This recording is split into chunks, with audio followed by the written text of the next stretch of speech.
우리가 복음에 합당한 그런 삶을 살아가기 위해서는 무엇보다도 우리는 하나가 되어야 됩니다. 하나가 되어야 됩니다. 오늘 본문 27절 말씀을 다시 한번 보겠습니다. 오늘 본문 27절 말씀입니다. 뭐라고 되어 있습니까?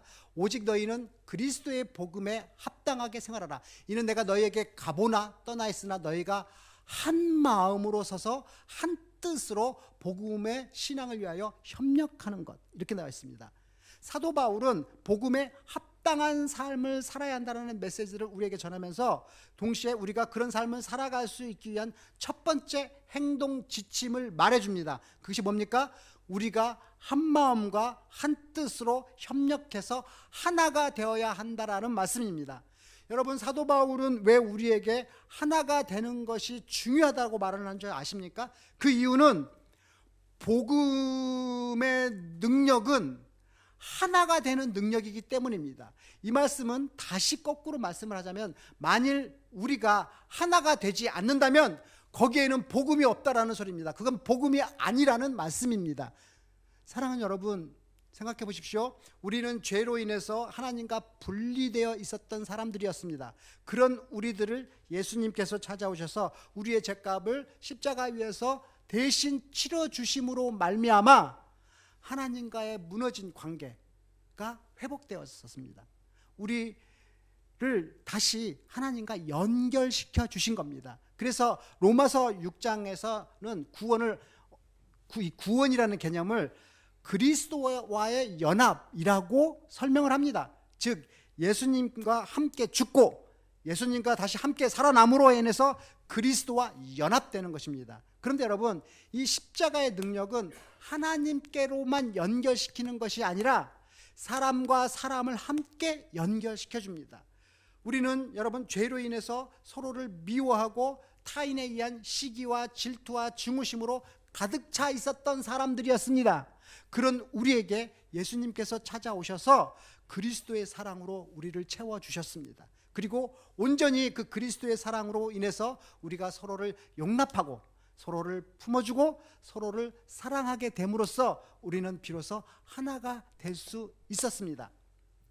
여러분, 그리고 우리가 이렇게 정말 온전히 하나가 될 때, 그리스도 안에서 하나가 될 때 그 복음의 능력이 나타나는 것입니다. 그러나 반대로 여러분, 우리가 하나가 되지 못한다면 우리 가운데에 있는 그 모든 복음의 능력은 사라져 버리는 것입니다. 여러분, 한번 상상을 해보세요. 생각을 해보세요.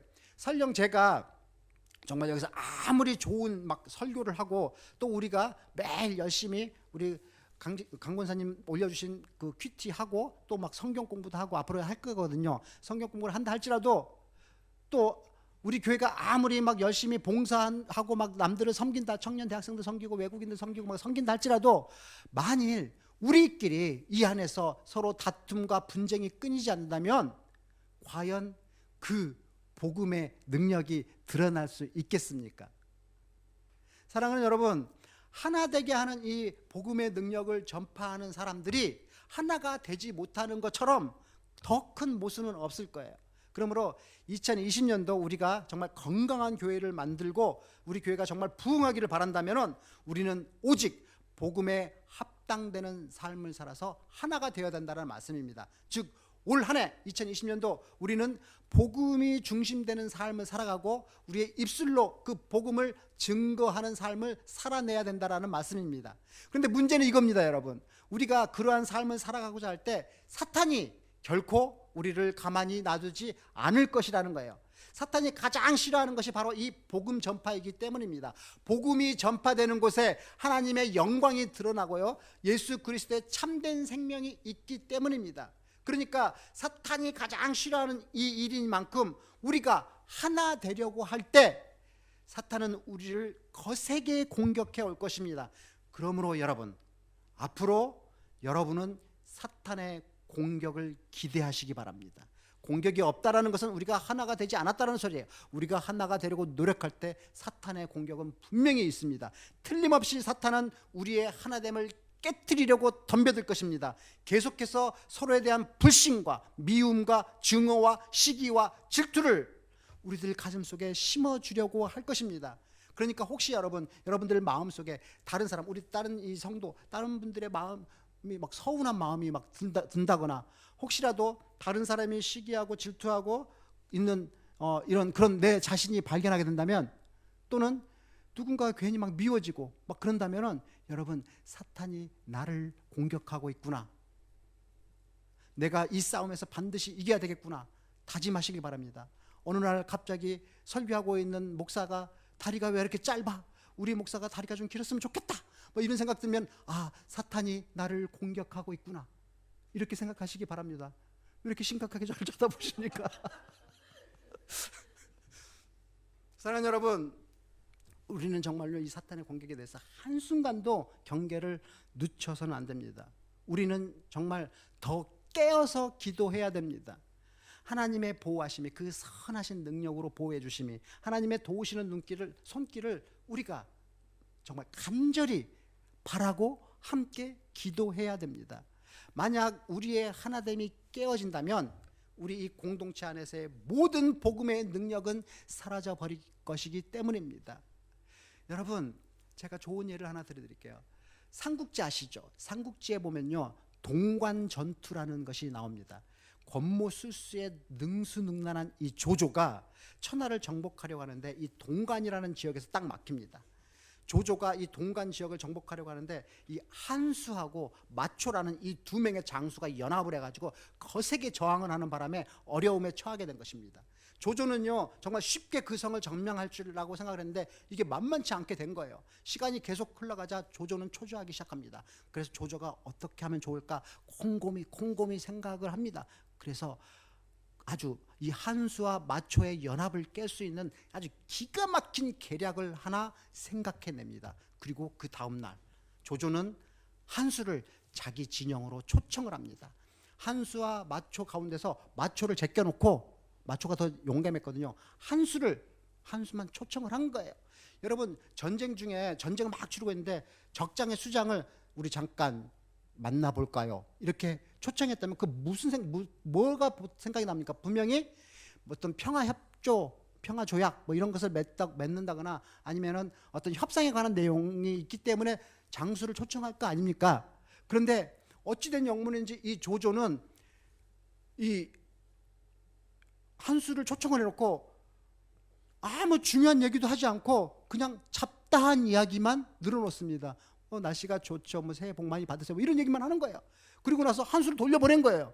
자, 그러니까 이제 기다리고 있던 마초가 한수가 돌아오니까 막 와가지고 득달같이 물어볼 거 아닙니까? 조조가 도대체 뭐라 그래? 무슨 얘기를 해? 평화협정 맺자 그래? 그러니까 한수가 대답을 해요. 아니, 글쎄 웃긴다. 갔더니 중요한 얘기는 하나도 안 하는 거야. 그러니까 무슨 소리야 이 사람아, 뭐 불렀으니까 무슨 얘기를 했을 거 아니야, 속시원하게 나한테 말해봐 했더니, 아니 정말이라니까 진짜 중요한 얘기는 하나도 안 하고 이상한 얘기만 해. 뭐 저런 사람이 있는지 모르겠어요. 이렇게 얘기를 해요. 그러니까 자, 상황이 이러니까 여러분들이 마초라고 생각해 보세요. 어떤 생각이 들 겁니까? 이 사람 봐라, 이게 마음 한쪽에서 한수에 대한 불순이 싹이 트기 시작합니다. 이 사람이 혹시 조조와 손잡은 거 아니야? 조조랑 내통하는 거 아니야? 나를 배신하려고 그러는 거 아니야? 아무리 생각해봐도 전쟁 중에 적군의 수장을 불러놓고 잡다한 이야기를만 해놓고 중요한 얘기 안 하고 돌려보내는, 이건 완전 비상식적이잖아요. 이런 거예요. 그런데 며칠 후에 이 한수에게 조조가 편지를 한 통을 보내요. 그래가지고 한수가 편지를 딱 열어봤더니 도대체 무슨 얘기가 써있는지 모르게 진달래꽃이 피었습니다, 이런 내용만 써있는 거예요. 그러면서 거기에 검은 먹으로 쫙 뭐라고 썼는데 지워놨어요. 검은 먹으로 시커멓게. 도대체 중요한 내용은 하나도 없는 이 편지를 갖다 놓고 이게 뭐야 이러는 거야. 그런데 조조가 한수에게 편지를 보냈다라는 이 내용을 마초가 들었어요. 그리고 마초가 잠깐 진영을 떠난 사이에 들어와가지고 그 편지를 훔쳐봅니다. 근데 보니까 진달래꽃이 피었습니다, 그리고 막 지워진 거예요. 이게 도대체 막 지워져 있는 거예요. 마초가 그 편지를 보고 뭐라고 생각했겠습니까? 확실해, 한수가 조조와 내통하고 있구나. 중요한 군사 기밀 같은 것들을 다 검은 먹으로 지워놨네, 이렇게 한 거예요. 분명히 마초는 그 순간부터 이제 이 두 사람의 협력 관계 어떻게 됐겠습니까? 산산조각이 납니다. 서로에 대한 불신이 완전히 싹이 터가지고 그 다음부터는 이 둘이 서로 맞싸움하고 반목하고 서로 치고받고 싸우게 됩니다. 그렇게 서로를 대항하고 싸우고 있을 때 조조의 군사들이 여유롭게 쳐들어와서 그들을 쉽게 정복해 버립니다.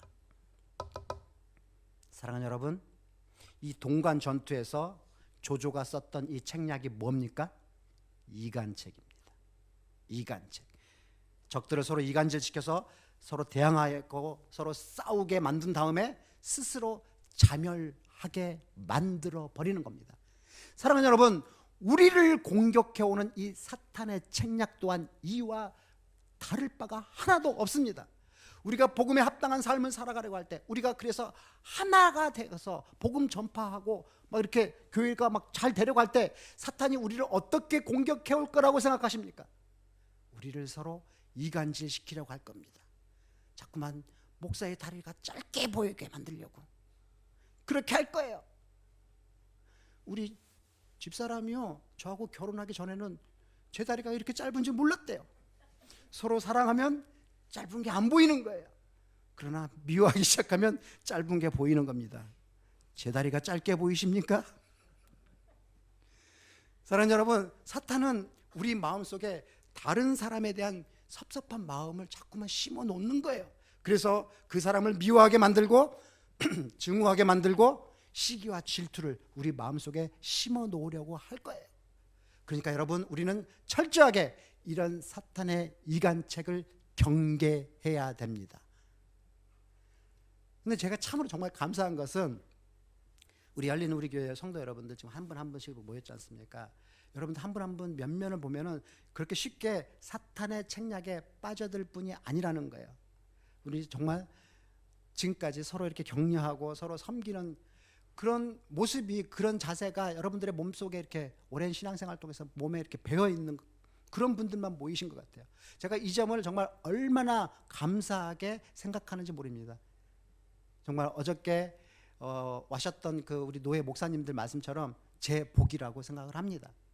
하지만 여러분, 우리가 아무리 그렇다고 할지라도 우리가 이 사탄의 공격을 경계하는 마음을 조금이라도 늦춰서는 안 됩니다. 이제 교회가 2020년대에 들어와서 정말 조직교회로 새롭게 출발하는 올해야말로 사탄이 정말 울부짖는 사자처럼 우리를 거세게 공격해 올 것이 틀림없기 때문입니다. 그러니까 우리는 그 사탄의 공격을 기대하고 기도로서 철저하게 준비할 수 있어야 됩니다. 다른 사람에 대한 섭섭한 마음이 혹시 내 마음에 들어왔다면, 혹시 내 눈에 미워하는 사람이 보인다면 즉각적으로 하나님 앞으로 나와서 회개하시기를 권면합니다. 그럴수록, 정말 그러면 그럴수록 내 마음에 미움이 생기고 섭섭함이 생기고, 그러면 그럴수록 하나님의 도움을 요청하시고, 그래서 하나 됨으로써 복음의 능력이 이 우리 교회를 통해서 더 능력 있게 드러나는 2020년도가 될 수 있기를 주님의 이름으로 축복합니다. 사랑하는 여러분, 우리가 정말 이 복음에 합당한 삶을 살기 위해서 우리가 또 무엇을 해야 되겠습니까? 오늘 본문은요, 우리가 의지해야 된다라고 말씀하고 있습니다. 자, 오늘 본문 말씀 28절을 다시 한번 보겠습니다. 제가 읽겠습니다. 무슨 일에든지 대적하는 자들 때문에 두려워하지 아니하는 이 일을 듣고자 함이라. 이것이 그들에게는 멸망의 증거요 너희에게는 구원의 증거니 이는 하나님께로부터 난 것이라.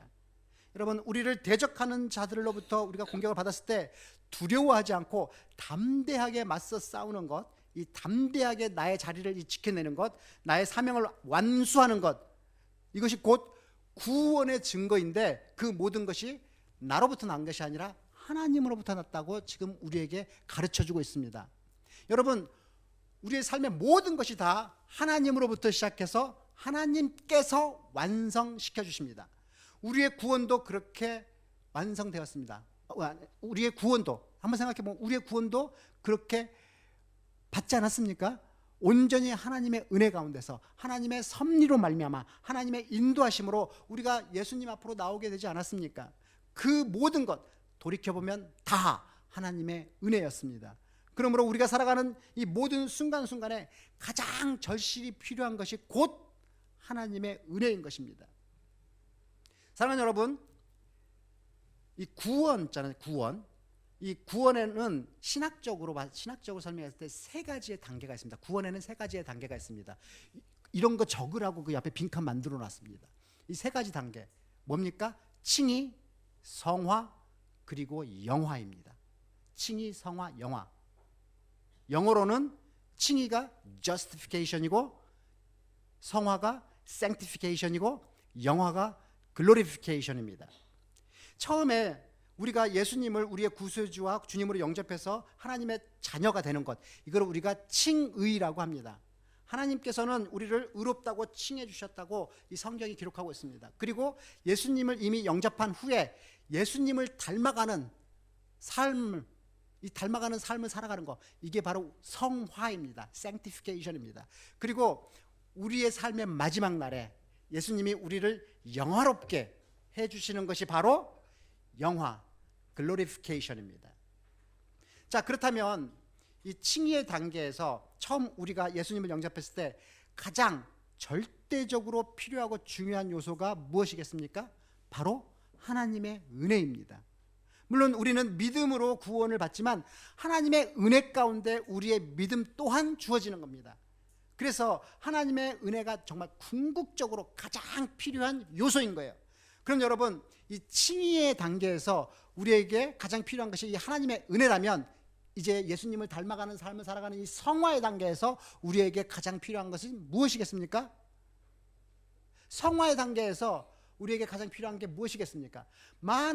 오늘날 많은 크리스천들이, 성도들이 인간의 노력이라고 잘못 생각하고 있습니다. 구원은 하나님께 받았으니까 이제부터는 그 구원받은 그 밥값을 좀 해야 된다라고 생각을 하는 거예요. 하나님의 은혜로 나의 모든 죄값을 정말 십자가에서 다 대속해 주셨으니까 이제는 내가 그 십자가의 은혜에 보답해서 헌신하고, 이제는 내가 충성하고, 이제는 내가 좀 희생하고, 이제는 내가 열심히 노력해서 거룩한 삶을 만들어내야 되겠다라고 착각을 하는 겁니다. 아닙니다. 여러분, 우리는 우리의 힘으로 아무리 발버둥 쳐도 결코 거룩하게 살 수 없습니다. 우리의 힘과 노력으로는 도저히 성화의 길을 완주할 수 없는 것입니다. 그건 절대 불가능합니다. 그건 우리가 할 수 있는 일이 아닙니다.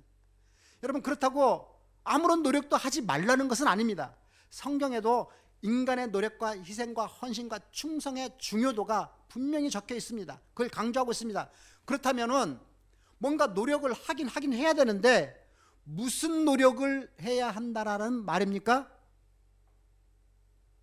처음부터 끝까지 하나님만 꽉 붙들고 있는 노력을 하라는 것입니다. 왜냐하면 하나님의 은혜 없이는 우리는 그 어떤 것도 아무것도 할 수 없기 때문입니다. 사랑하는 여러분, 우리는 하나님의 은혜 없이는 결코 거룩하게 설 수도 없고 살 수도 없습니다. 하나님의 도우심 없이는 내 이웃을 내 몸과 같이 결코 사랑할 수 없습니다. 하나님의 개입하심이 없이는 우리는요, 하나님을 찬양할 수도 없고 복음에 합당한 삶을 살아가는 것 또한 불가능합니다. 이 모든 것이 철저하게 전적으로 하나님의 은혜로 가능한 것입니다. 그러면 우리는 혼신의 힘을 다해서 그 주님을 꽉 붙드는 노력이 있어야 됩니다. 주님만을 더욱더 의지해야 하는 것입니다. 우리가 철저하게 주님을 의지할 때 우리는 비로소 복음에 합당한 삶을 살아갈 수 있는 것입니다. 저는 오늘 새해를 맞이해서 여러분의 마음속에 꽉 각인시켜드리고 싶은 영화의 한 장면이 있습니다. 제가 이게 2015년도에 개봉한 영화인데요, 영화 제목이 샌 안드레아스입니다. 이 샌 안드레아스라는 재난 영화입니다. 이 재난 영화의 첫 장면인데, 이 장면을 보면은 하나님과 우리와의 관계가 어떠한지를 너무너무나 잘 묘사해 줍니다. 제가 오늘 그 영화 한 장면 보여드릴 텐데요. 저는 오늘 여러분 모두가 다 이 장면을, 오늘 이 장면을 여러분 가슴속에 확 각인시켜서 담아 가실 수 있기를 바랍니다. 제가 어저께 그 바쁜 와중에 심혈을 기울여서 편집했습니다. 10분 분량짜리를 4분짜리로 축소하는데 얼마나 힘들었는지 모릅니다. 제 정성을 봐서라도 마음속에 콱 담아 가시기 바랍니다. 준비됐으면 틀어주세요.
There she is.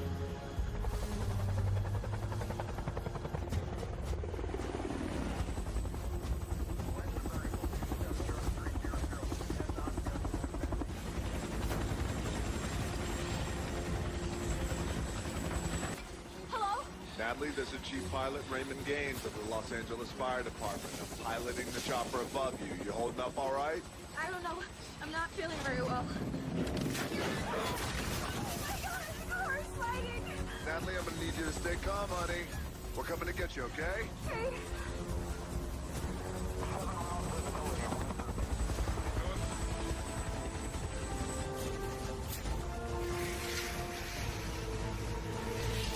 No, Natalie, do not move!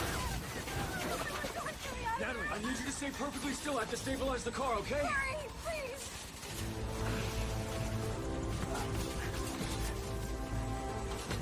Car secured.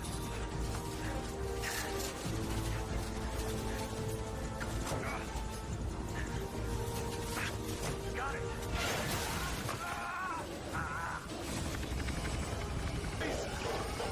Joby's pinned! Oh, god damn it.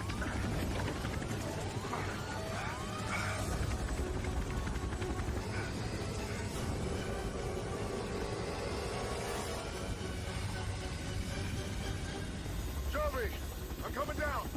Harrison, you're flying. Marcus, rig me a rope. Hand it over. Take it over.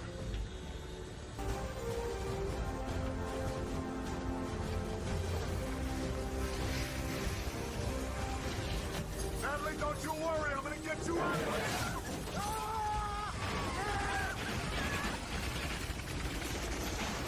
This thing isn't gonna hold. Ray, we are in the red. We are going to crash. Natalie, we are going now. I got you. Got it! Joby, swing!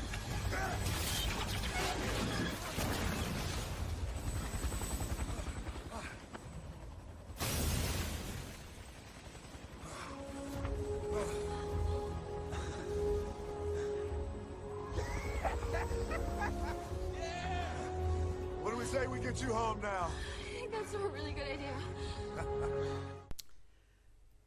재미있습니까?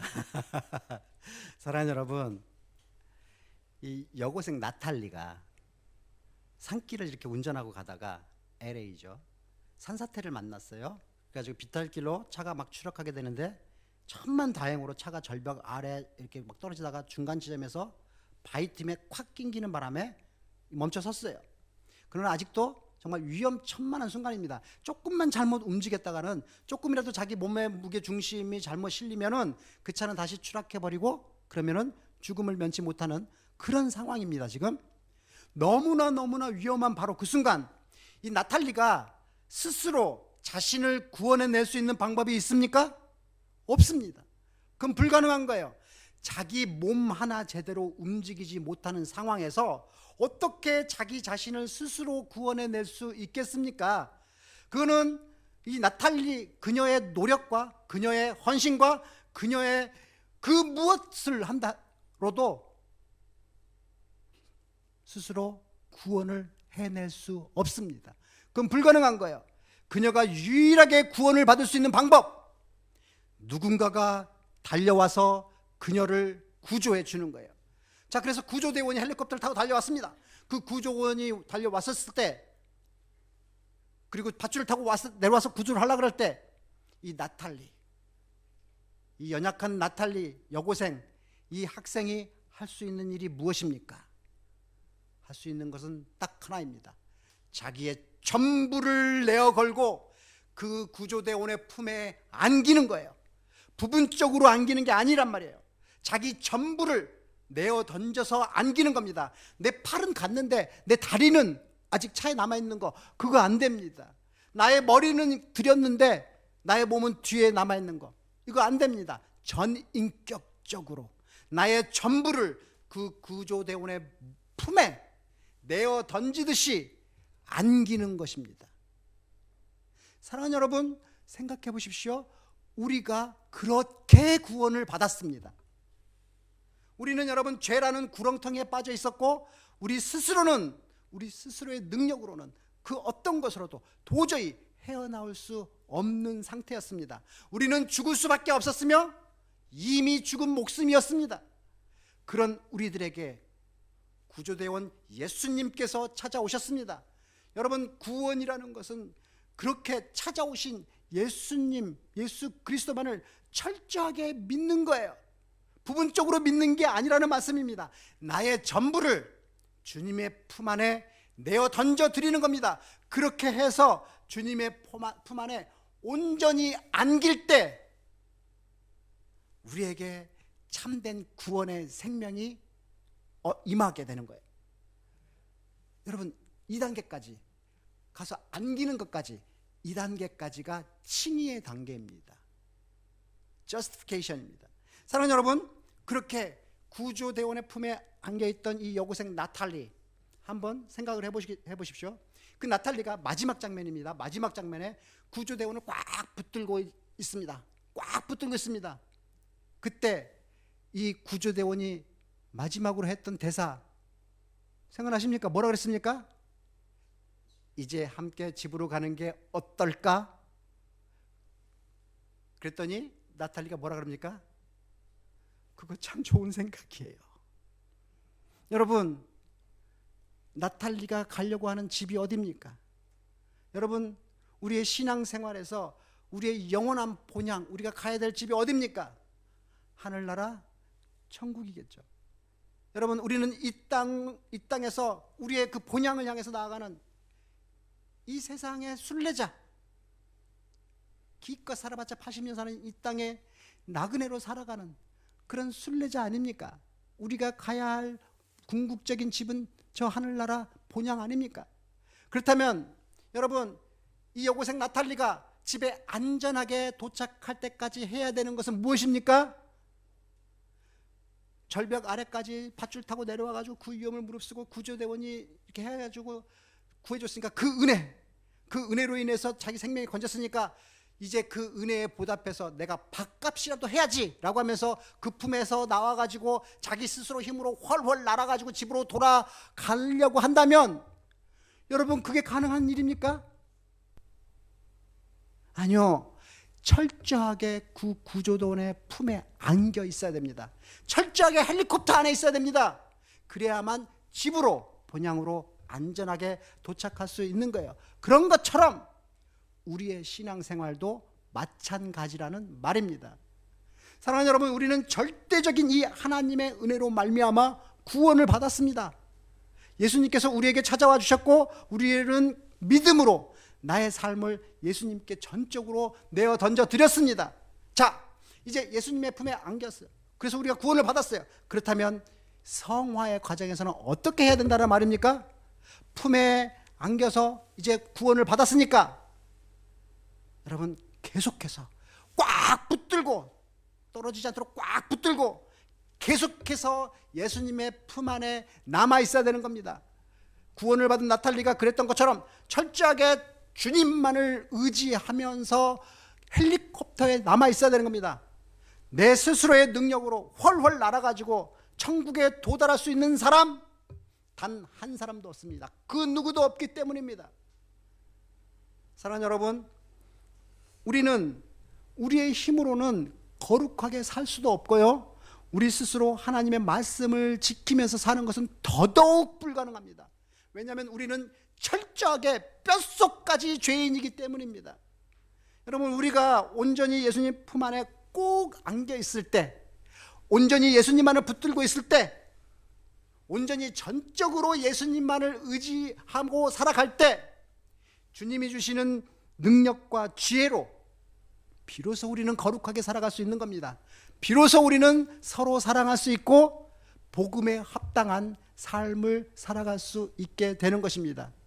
그러므로 2020년 올해, 아니요, 여러분의 남은 인생 모든 순간순간마다 절대적으로 주님의 은혜를 간구하시면서 그 주님의 은혜를 의지하시면서 살아가시기를 주님의 이름으로 축복합니다. 이제 말씀을 마치겠습니다. 오늘 본문 말씀을 통해서 우리는 복음 중심적으로 살아가는 것, 이게 무엇인지, 그 의미가 무엇인지 함께 살펴봤습니다.